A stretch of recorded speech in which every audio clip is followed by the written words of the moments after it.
Hi everyone, Vegas Film Critic here, Jeffrey K. Howard, and I'm really here to talk to you about a movie today that's just came out at the end of the summer here, and it's just truly amazing. And it's probably not something you're expecting, and it's something that, a movie they don't make like this anymore, and it's called The End of the Tour, and it stars Jesse Eisenberg as, I'm gonna get these names right, David Lipsky, and he's essentially got his first gig for writing for Rolling Stone, and he's a writer, and he wants to interview probably one of the greatest, considered one of the greatest new writers of the 20th century.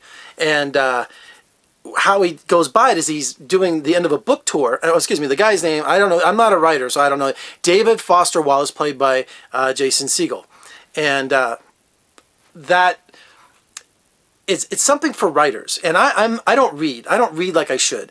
And when I do read, I love biographies. I love true stories. I get my fiction from television, and I get my fiction from movies. I know it's a weird decision, but I did read the Harry Potter books. I read when I can. I really should read more because it's really. I was a big reader when I was younger, but just, you know, look around you. You know, I'm just about movies. So anyway, we have David Lipsky, who's now following. I keep going like David Foster Wallace, and he wrote a book called. I'm sorry, I can't even see. Look at this, guys. I'm sorry. I have all my notes here because I want to treat this movie like it deserves to. Infinite Jest. Is that what it's called? I guess that's what it's called. Infinite Jest. And trust me, I'm very professional here. It's just that this is a complicated movie, and I want to give it the review it deserves. And so anyway, Jesse Eisenberg, I'm just going to use their names. Jesse Eisenberg, David Lipsky. He's on a 5-day tour, book tour, at the end of the book tour with Jason Segel. And he's kind of a recluse. And Jesse Eisenberg has its admiration for him because he thinks, you know, you discover this writer, you get this access that nobody else has, and he's also a writer. So throughout the film, it's full of psychobabble. And when I say psychobabble, it's not a derogatory thing. It's just that there's so much inner, there's introspect, there's discussion of life, there's discussion of personal demons, there's all kinds of just things that go flying by in this car as they're driving or as they're in a hotel room. The discussions that come between these two characters that actually happen is really insightful, and it's heavy, and it's intellectual. I mean, it's almost like being at the Algonquin Round Table with, you know, Ray Bradbury and with all these, you know, J. Scott Fitzgerald, sitting with these writers where I felt so insignificant listening to this dialogue going back and forth, because the movie's based on Lipsky's book about his relationship with him. And also, the actors listened to the actual recordings, you know, because everywhere Eisenberg went, or Lipsky went, excuse me, he tape recorded everything.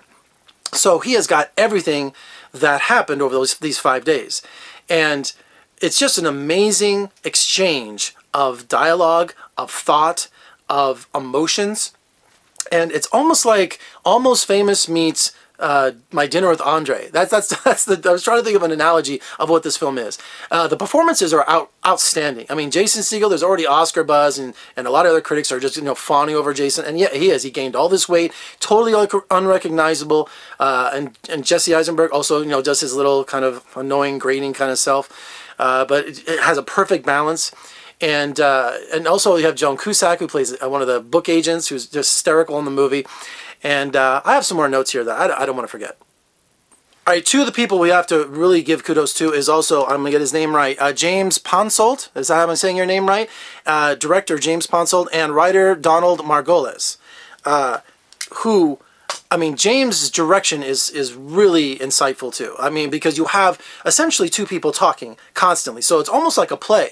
It reminds me of that movie with Tom Hardy called Locke, which a lot of critics didn't like. I just thought it was fantastic. You have one guy in a car driving 300-400 miles all night, and all his life's coming apart, his personal life and everything happening on the speakerphone inside his car. So if you haven't seen Locke, it's amazing. But I equate that too because it's also retrospective, and it talks about the entire life and everything he's done, and same thing here with this film, with The End of the Tour. So, but it's brilliant direction, and the writer, just to make this come alive is no easy task, folks. It really isn't.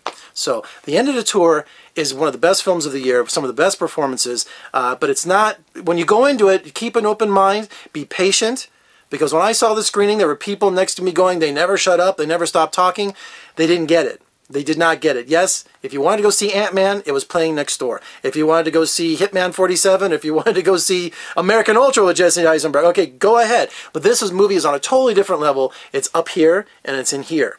And I'm not saying you need a master's degree to enjoy it, but you know what? Just give it a chance, because you really are going to come out changed. It's a phenomenal film. It really is. All right, for more reviews and interviews, just surf on over to my website at vegasfilmcritic.com.